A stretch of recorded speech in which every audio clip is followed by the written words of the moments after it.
The first wave of feminism began in 1848 and focused on the women's suffrage, the right to vote in political elections. Suffragettes fought for this right to be seen as active decision makers in a democratic society. A major victory came with the 19th Amendment, passed in 1919 and ratified in 1920, which legally guaranteed that women could not be denied the right to vote based on gender.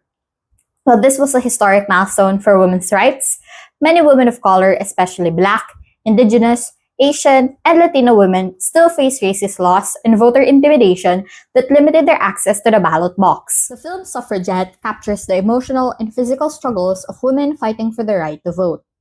One quote that stood out to me was, "We break windows, we burn things, because war's the only language men listen to," spoken by Maud Watts to Inspector Arthur Steed.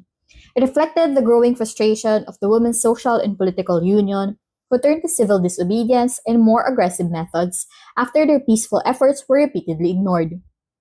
This film truly moved me in ways I can't easily describe. As women, we may have come a long way, but we cannot deny that even today, thousands of us around the world still suffer in silence and remain unacknowledged. The second wave of feminism began in the 1960s with Betty Friedan's The Feminine Mystique as the key spark. The book criticized how women were pushed into domestic roles after World War II, limiting their identities to just housewives and mothers. Friedan introduced the phrase, "the problem that has no name," to describe the quiet dissatisfaction many women felt despite having what society told them they should want. This unspoken struggle helped expose the emotional toll of narrow gender roles and inspired a wider fight for fulfillment and equality. In the second wave of feminism, Killing Us Softly Then and Now by Jean Kilbourne really stood out to me.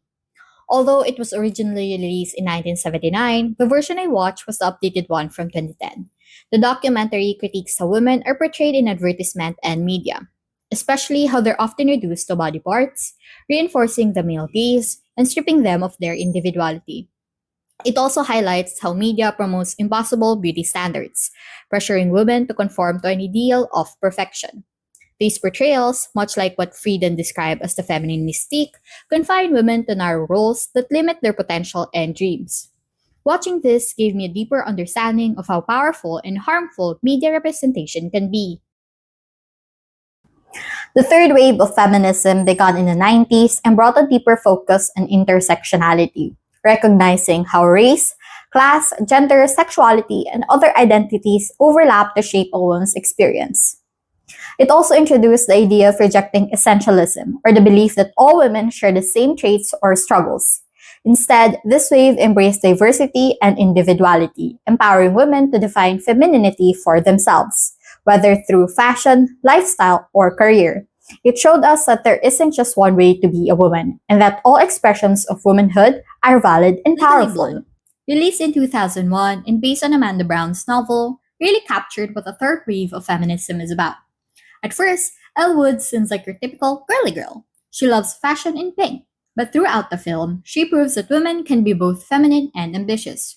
Her journey through Harvard Law and her eventual success challenged the idea that women have to fit into just one mold. This film shows that women should be free to define themselves however they want, further reinforcing the core values of the third wave.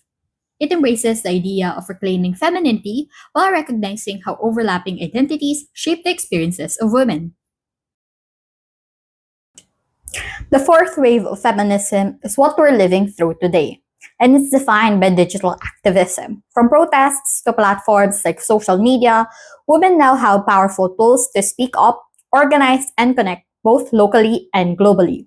This wave continues to focus on intersectionality from the third wave, highlighting the diverse and overlapping experiences within feminism today. Hashtag #MeToo movement, originally coined by Tarana Burke in 2006, became a global force in 2017. It empowers survivors of sexual harassment and assault by giving them a platform to share their stories and break their silence. More than just personal testimonies, the movement challenges systematic patterns of sexual violence and demands institutional accountability. It fights to dismantle a culture of silence and victim blaming by encouraging solidarity, awareness, and action. Hashtag body positivity emerged in the 2010s as a response to rigid beauty standards. It promotes acceptance of all body types and encourages people to embrace their appearance without shame. More than just self-love, it emphasizes body autonomy, the right to exist confidently in any body.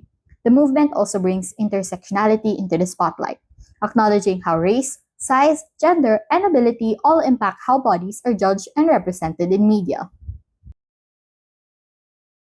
Feminism in media reflects the evolution of each wave. Suffragette captures the desperation and sacrifice of the first wave, using protests and press coverage to fight for voting rights. Killing Us Softly reveals how post-World War II, media reinforced the idea of women as objects, aligning with the second wave critiques of gender roles and the male gaze. Legally Blonde embodies the third wave's focus on individuality, showing that women can challenge stereotypes while embracing femininity and diverse identities. Today, movements like #MeToo and #Body Positivity represents the fourth wave's digital activism, fighting harassment, promoting body autonomy, and creating inclusive spaces for all. In the journey of feminism, four words stand out: kick off, promote, extend, and flourish. The first wave was the kickoff, starting the fight for women's voices and the right to vote. The second wave helped promote gender equality and challenge media stereotypes. The third wave worked to extend feminism by embracing diversity and intersectionality. And today, the fourth wave continues to flourish through digital activism and inclusivity. Each wave built on the last, showing us how feminism has evolved and why it still matters today.